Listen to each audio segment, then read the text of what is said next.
esse tipo de perseguição, essa sim destrói.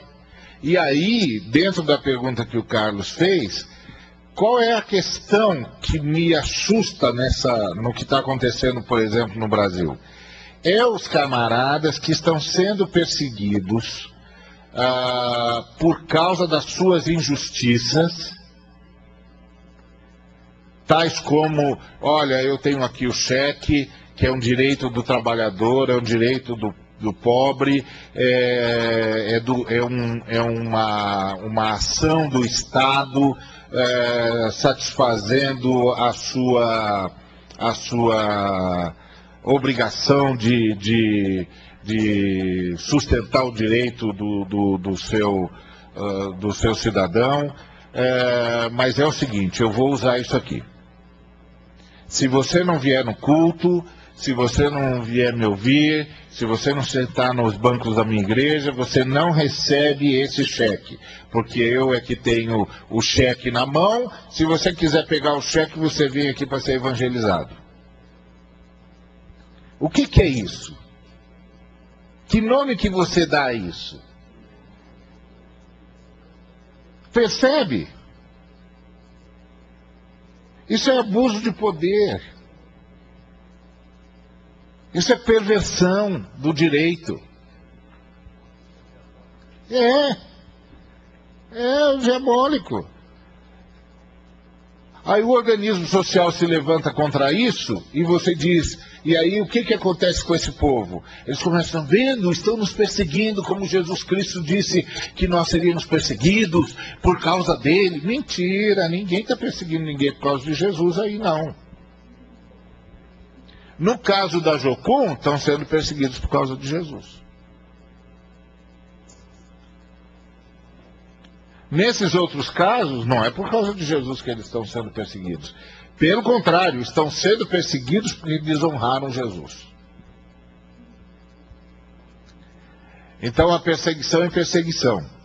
O que me assusta é quando acontece essa perseguição, que é a perseguição, que é o organismo social tentando se livrar de células mortas, e essas células que já morreram e não se deram conta, dizem que estão sofrendo perseguição por causa de Jesus. Mas não tem Jesus nenhum ali.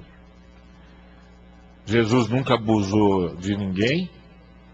Jesus nunca deu pão para ninguém para que as pessoas o seguissem. Pelo contrário, quando as pessoas, por causa do pão, quiseram fazer dele rei, ele se afastou.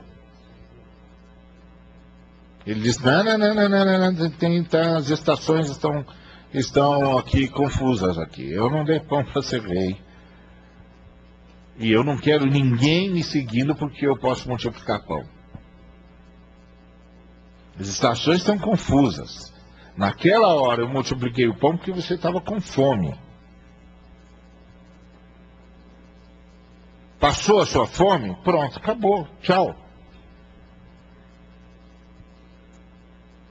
Então, essas coisas precisam ficar claras. Então, há perseguições e perseguições. As perseguições por causa de Jesus nos fortalecem. Essas nunca destruíram a igreja. Essas fazem, cada mártir que tomba, 10 outros cristãos se levantam. O sangue dos mártires foram a semente do evangelho durante séculos. Agora, essa outra perseguição é justamente aquela que o apóstolo Pedro disse, essa não deve acontecer. Ninguém persiga vocês porque vocês meteram a mão no dinheiro dos outros. Porque vocês pegaram um cheque que era do povo e usaram para benefício próprio. Vocês ficaram loucos.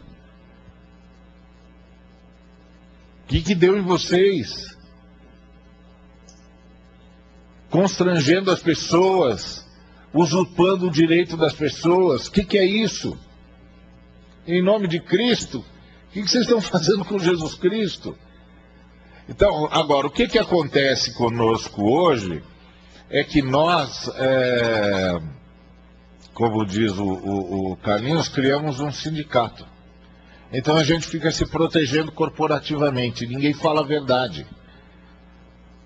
Não pode estar mexendo num dos nossos. Não, nós temos que ser os primeiros a dizer, escuta, meu filho, você ficou louco, exatamente. Você está com a gente ou contra a gente? Que isso? Quem te deu autoridade para, em nome de Jesus, fazer essa loucura? Você ficou louco? Tem de exortar, tem de fazer como Paulo fez com Pedro. Dizer, escuta, Pedro, o que deu em você? Até agora você estava comendo aqui com os meninos, achando a carne maravilhosa e tal, aí chega a turma do Tiago, você fica dissimulando? Você toma atento, homem. O que é isso? Honra a barba branca que você carrega aí. Que isso? Nós tínhamos de fazer isso, mas o que aconteceu conosco? Nós fomos tornando-nos corporativos. E o corporativismo é um problema, porque o corporativismo cria aquele espírito de proteção mútua, onde aos amigos tudo, aos inimigos a lei. Não é? Então, tem perseguição e perseguição. Lamentavelmente, a igreja brasileira está sofrendo mais do segundo tipo de perseguição do que do primeiro. Por exemplo, quando teve a questão da lei do silêncio, e um camarada me perguntou, o que você acha da lei do silêncio? Eu disse, legal. Mas a gente só pode emitir 75 decibéis, não sei quanto é que era, acho que era mais ou menos isso aí. Eu falei assim, não, tá bom. Não, mas você não vai protestar? Eu falei, não. Ué, por quê? Porque a Bíblia diz que é para eu amar o próximo como a mim mesmo, eu vou fazer 65. Que é para as pessoas verem que nós os amamos mesmo. Se a gente está perturbando o sujeito, nós não queremos perturbar o sujeito, queremos abençoar o sujeito. Então nós vamos fazer 65. Eu já vou chegar lá na comunidade e dizer, pessoal, vou pedir para algum camarada vir aqui medir, nós vamos fazer um negócio mais baixinho possível, porque nós não queremos perturbar os nossos vizinhos, para eles saberem que nós os respeitamos. Aí o cara disse, não, mas você tem de protestar. Eu falei, mas protestar contra o quê, meu amigo? Se eu fui ensinado a amar o próximo como a mim mesmo. Se eu fui ensinado que se o sujeito quiser o meu paletó, eu devo entregar a minha camisa. Se eu fui ensinado que se ele me der o tapa numa face, eu tenho de virar a outra. Do que você está falando? Ele falou assim, Ari, você não entende. Eu falei, você acertou, não entendo mesmo. Do que você está falando?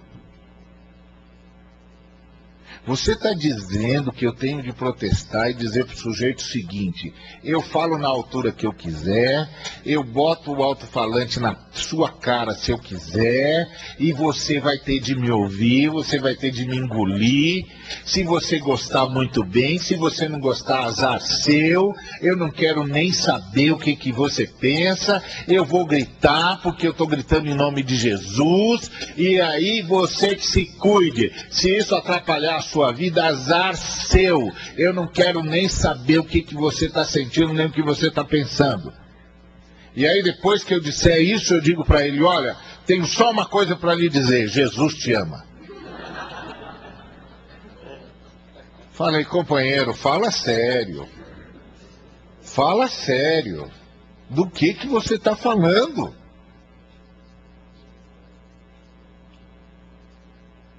Nós não somos aquele pessoal do fruto do Espírito, cujos padrões são tão elevados que contra elas não há lei. Nós não somos essa turma.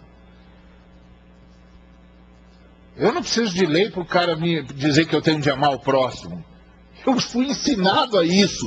O Espírito que habita em mim é o Espírito do amor ao próximo. Do que você está falando? Mas você fala isso hoje em vários segmentos da igreja brasileira e o cara diz que você é bobo. O cara diz que você não está defendendo os nossos direitos. E aí você pega a Bíblia, olha porque o cara tá lá, ou escuta o que o cara está dizendo, lê a Bíblia. olha de novo para ele e diz: meu Deus, erraram a Bíblia. Que coisa! Eu que sempre pensei que a Bíblia fosse a palavra de Deus. Porque não pode ser. Porque os pastores dizem que ela não é.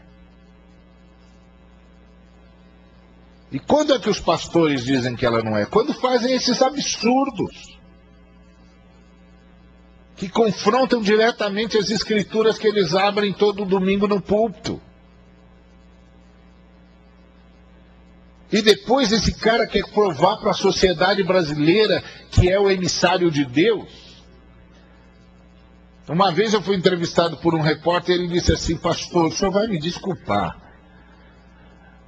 mas essas coisas que o